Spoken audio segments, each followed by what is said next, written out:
আপনারা আর কেউ ঠকাইতে পারবে না যদি আপনারা এই অ্যাপটা নামান। তো আপনারা প্রথমে প্লে স্টোরে চলে যাবেন, এখান থেকে সার্চ করবেন বাজার দর।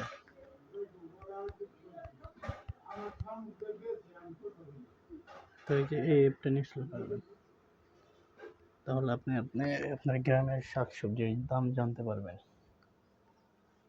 ঘরে বসে জেনে তারপরে আপনারা মার্কেটে যেয়ে ওই দামে কিনতে পারবেন।